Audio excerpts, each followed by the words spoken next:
Hey everybody, Rob Bertholf here with potentially a new series if there's interest for it. And this is something I've been working on for a little while now. A planning session, like a workshop for how to create outposts. I've helped now with 3.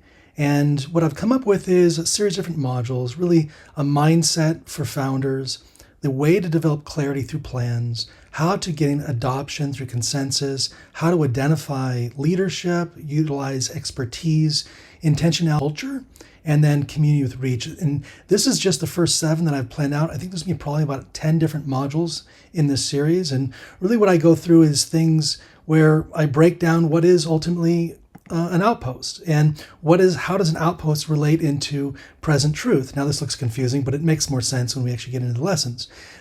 So this is kind of the idea. What I have developed so far, the red ones are modules that I haven't finished yet. So I've got a lot of content here. In this, we can see there's about 260 slides in this one here. We go through the learn method, so how to introduce the guild system and how the guild system is needed to understand for an Adventist outpost. Learn about taxonomy of how to kind of know what you don't know about an outpost, how to develop the ontology of an outpost between really present truth, country living, man, the hand, heart, and the head. And so that's kind of some of the topics we go through. A wake-up call on, how to really overcome barriers to action. A lot of mindset work as well as motivation work.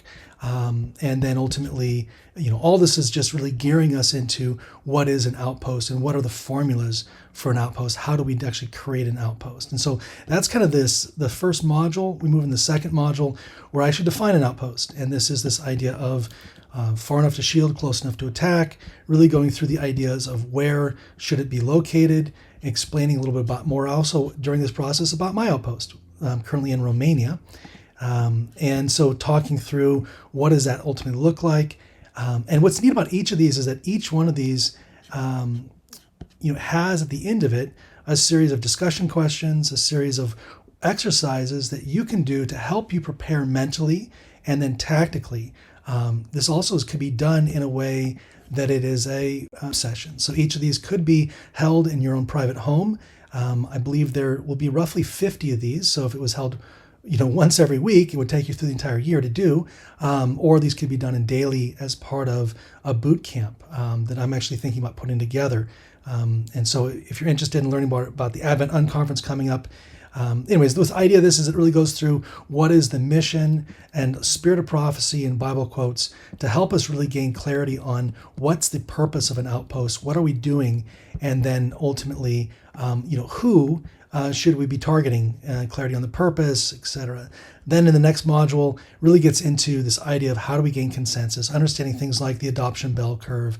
Going further, for the sake of time, I'll just jump forward, the need for developing themes, understanding the different roles, different traits. This is a very interesting one. A lot of people think, I don't want to develop an outpost because I'm worried about who's going to be there. And so create and dissect individuals into various different groups of who is actually in the outpost, and then what standards do we hold for each of those. So I've got some really interesting stuff here that I don't think most people have even seen or heard of before, along with some really great quotes. I also dive into how to then build culture for your outpost, and I talk about the different values of my outpost. These are some photos from my outpost in Romania, and how I want to, even while we grow, maintain some of these core, as an example, simplicity, these kind of core traits that have really been the beacon for who we are as an outpost. Here's a picture of some of our cabins.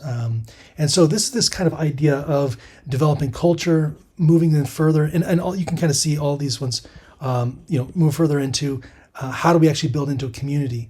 What does it look like? How do we actually this? And I know some of these things look confusing at the very beginning, but and tons of content. This is all the stuff that I haven't sorted out yet are in this slides here. Things about how do we really handle people coming through and what help them understand the expectation of what are minimum contribution levels to be part of the outpost and things like this. Tons and tons of content. I think I'm not sure I wouldn't be able to put a piece on it, but it really gets into this idea of like how do we actually even develop our primary initiatives, and how do we get consensus for these. It's an exercise that I've recently done at an Outpost. And so anyway, the point simply is, if this is of interest to you, because there's a lot here, let me know that. And if I can get 100 people interested, in the comments saying that they're in, they want to be a part, they want to watch this thing, I'm just worried that there's not enough interest. I'm not sure how many people want to do an Outpost. So with that, I want to get a sense on if there truly is an interest in this for me to put on my YouTube channel. If I can get 100 people saying there's interest, then I'll do that. Otherwise, I'll put it on a different channel and just kind of keep with what I've been doing, which is mostly theology. All right. May God bless this project if it's His will to do so. And like I said, I am eager to continue to serve the community. And if there's a need, if there's a desire for this, and I see an overwhelming desire, I'll go ahead and make the next potentially 50 to 100 videos on the channel about how to run an Outpost. All right. Thanks, everyone. Bye now.